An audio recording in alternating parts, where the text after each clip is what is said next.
Order! Order! You are an incorrigible delinquent at times. Behave yourself, man!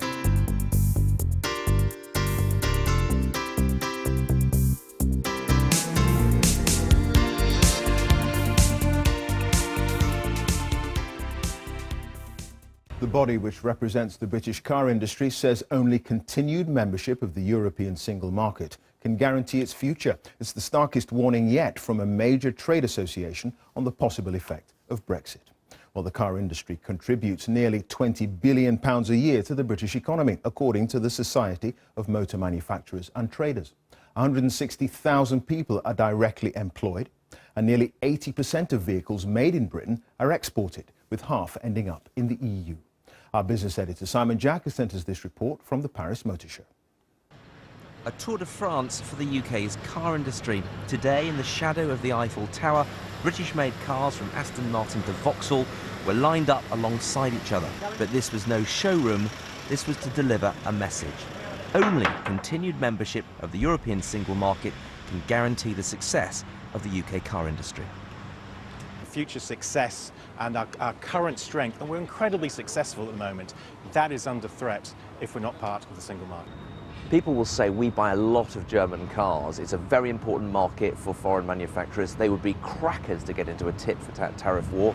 We will always buy cars from abroad. However, if you're talking about building cars and developing cars in the UK, you need to be part of the single market. Even if you had a free trade agreement, you'll still have to complete all the administration and processes of having a trade deal. That adds cost. Anything that adds cost makes us uncompetitive.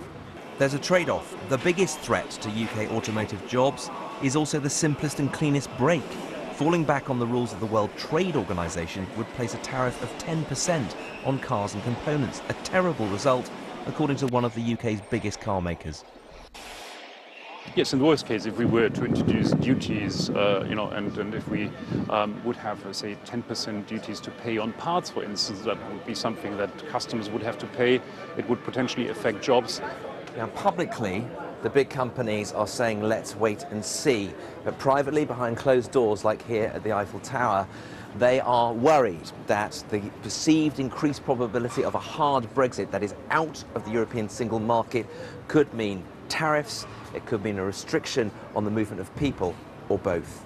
They're also worried that this whole process could drag on for years, and those are years in which they need to start making decisions on where the UK is going to fit into their European, into their global manufacturing strategy. Unbelievably lucky positions. Today's message was aimed at the UK government.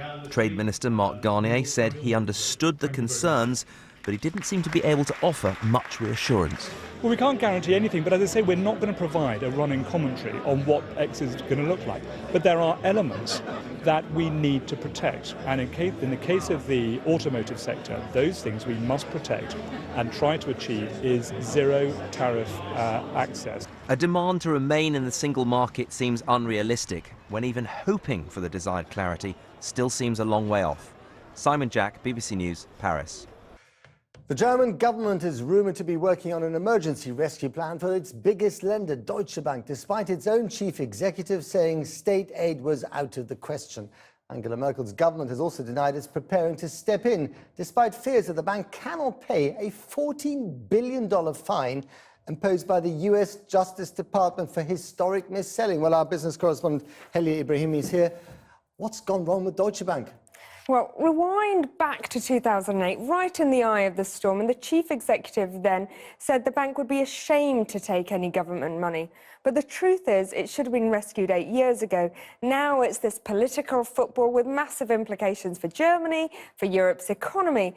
And if we take over the look at the last year, you can see that shares have actually crashed 50%.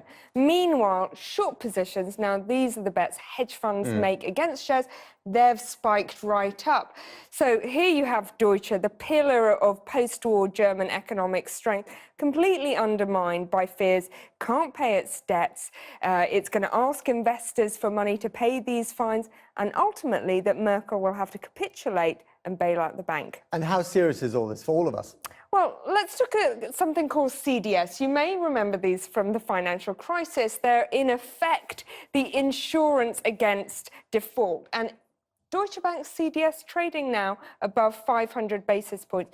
That makes it the most expensive bank insurance in all of Europe. And even if we want to look at some more basic numbers, let's look at the stock market value. Currently only around 16 billion euros. But that American fine you were talking about, now that's $14 billion.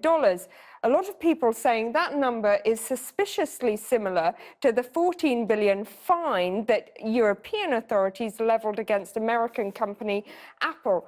Whether it's retaliation or not, Merkel has a really big problem because she can't let Germany's biggest lender fail, but she can't openly rescue the bank because she's been so hard on Greece and Italy.